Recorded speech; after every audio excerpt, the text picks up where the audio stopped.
Hey everyone, in this video we'll be showing you how to fix the ringer volume getting too low on iPhone 11. So, let's open up settings and you want to go to accessibility and then go to Face ID and attention and turn off attention aware features. Enter your passcode and the last thing you want to do is to make sure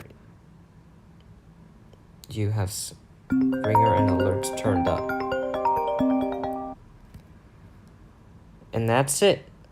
Thanks for watching this video. If you found it helpful, please leave us a like, comment if you have any more questions, and subscribe to our channel for more content like this in the future. Bye!